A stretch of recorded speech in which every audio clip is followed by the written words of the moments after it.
We'll talk more about a lot of things. Right now, let's get started with this weekend's UFC 277. Let's head out to Texas and welcome Alex Morono. Alex, how are you?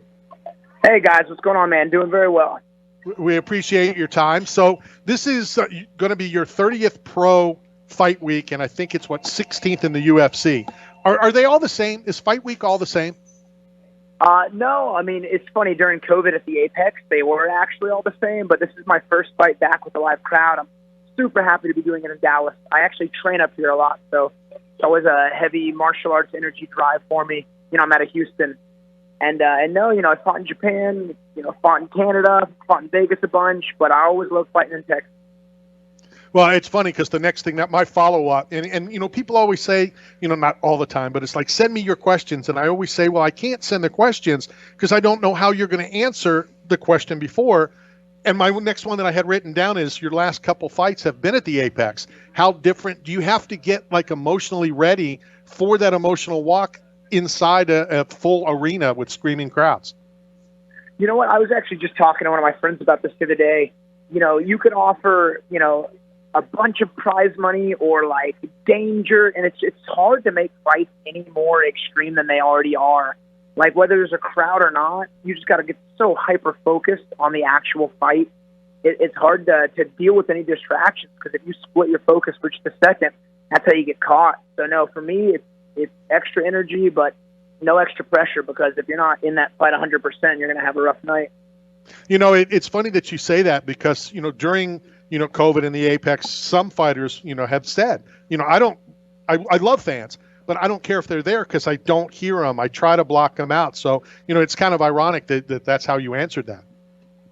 Yeah, and you know what? I didn't mind not fighting in front of fans, in the beginning, but my most prolific victory in MMA was I took a short notice fight against Cowboy, and I got the first round finish. And once the dust settled and the adrenaline wore off, I was like, you know what? That would have been cool to do in front of a roaring arena.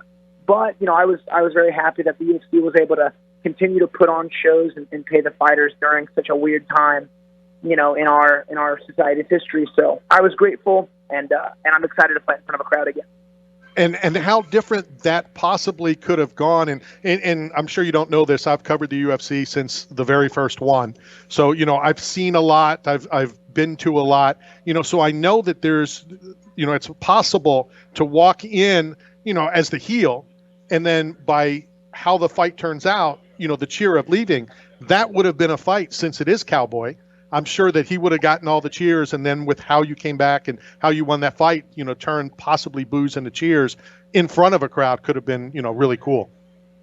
Yeah, that would have been a nice experience. And I'll tell you, maybe my favorite memory of fighting in the UFC is I had walked out first, so I was waiting in the octagon, and the classic Kid Rock Cowboy song came on as Cerrone walked out, and I was just kind of fanboying out, even though I was about to fight the guy. So that was a fun experience.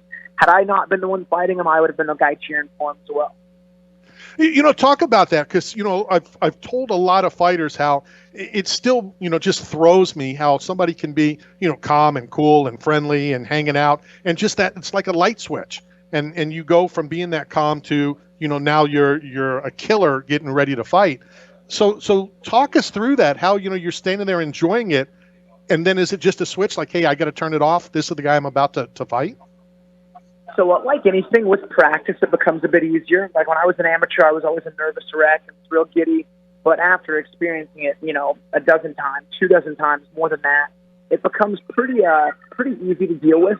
And also, when that fighter is walking out and they're eyeballing you, it gets pretty easy to make it personal and make it ugly quick. And turn the switch. Yes, that's right. Hey, Alex, so look, we know fighter pay is always on the forefront of the UFC, with criticism from all areas. But you've taken your financial future into your own hands, and you have the NFT, the Penguin Fight Club, your own NFT. So talk about the crypto market and the NFT, and how can people get involved with it? Man, that's funny. I know crypto's taken quite a hit. Thankfully, we didn't invest too much. And I have a very successful and very intelligent older brother, and he was all about Bitcoin I don't know how many years ago. But I remember during Thanksgiving he was giving a full speech about how we should invest, and we didn't believe him. and that was a few years back. So of course I jump on the bandwagon as soon as it's at its peak, and then it drops down a bit. But yeah, that's a fun kind of market to tap into. Definitely wait for a bit of a bounce back, but I mean, it's cool. I think when I run my gym in Houston, I am not upset with my fighter pay whatsoever. I'm 5 contracts deep. So it's nice to be able to dabble in a little bit of different investments and not get too heartbroken if your return isn't crazy profitable, you know. And with your gym being in Texas, is that the Woodlands Center? Woodlands, right? The Woodlands, right? Correct. It's Gracie Baja, the Woodlands. I started training there as a teenager, white belt, and now I own and run the place as the head instructor, black belt. So I want to send you over to my buddy's restaurant, my buddy RC. He's on the U.S. National Pizza Team. He owns RC's New York Pizza in the Woodlands. I'm the guy who invented the pizza diet. So RC and I are great friends. So when you're done with this fight, you want to go in there, dinner's on me. Hey, man, I actually get pizza from there all the time, especially when I'm like hosting fights. They have something called a grandma's pie. And I know that sounds weird, but it's like almost like deep dish style, like margarita style with the olive oil and the basil. And man, it's awesome. I love that place. They make great pizza. Well, when you win on Saturday, I'll call RC and we'll do a celebratory pizza for you when you get back. And when you walk in there, and then Alex, when you walk in there and you say Matt's name and they look at you like we have no idea what you're talking about, run. Text me and let me know. Run real fast. Run hard. Cool. Okay, I will do that. Give me your thoughts on your opponent for Saturday night.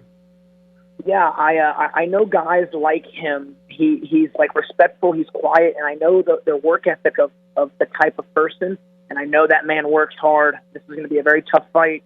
He's got power in his hands, and this is one of those fights I just got to use my experience and my skill set to try to beat him everywhere. And this is going to be a tough one, but I trained extra hard and super prepared, and just can't wait to go in there and use my martial arts. How much videotape, all that kind of stuff, do you watch? Does your team watch? Or like I typically ask, it doesn't even really matter about the opponent. It matters what you're going to do on Saturday. So, yeah, that's true. I've learned in the past to play to my own strengths and not like put an opponent on a pedestal. But it is nice to know, the style, the rhythm and everything. And I watch as much tape as I can find. And I actually don't miss UFC fights. So I remember watching his fights like live, thinking I would get matched up with him one day. And yeah, so I don't look too much into it. I know he's made improvements and he's made some whatever changes, but no, I give my guys the 1% talk. If you can do anything in life to increase your chance to win by 1%, you have to do it. And if you do 10 or 20 things like that, then you're looking at a real difference in your win percentage. Yeah, absolutely. When you watch all these fights, are you able to watch as a fan, or are you always watching, whether it could be a potential matchup or it could be a matchup for, a friend or a teammate or whatever? Can you do it, for fun, or is it always work? No, I do this always for fun. I tell my students all the time, I'm like, hey, if you guys aren't having fun training, then stop. Like, if you're not having fun living the fight life and competing locally and going to the weight cuts, then stop, because no one's making you do it. So anytime I do feel like a little rundown from training, I always try to take a look from the outside perspective. And I know there's people who have jobs that they don't particularly like. And, I get to train with my friends all day and exercise and share techniques and teach and even, build the next generation of martial artists, teaching the kids. So I'm always very grateful and appreciative of living the martial arts life. And no, it's never work for me. It's always fun. Well, when I asked that question, I kind of explain it as I'm a licensed judge, a licensed MMA judge in the state of Florida. And if I wanted to just enjoy the fight, I will purposely look away for like 10 seconds. Because then when I look back, I feel like I can't tell you who won the round because I didn't watch all 3 or 5 minutes, depending on whether it was an amateur or a pro fight. So by doing it, I can enjoy it. I can watch it differently than when I'm watching it as a judge.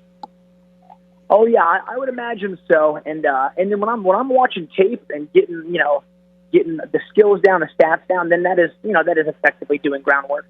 But and when you're judging, that's your job. You got to make sure you don't make any mistakes.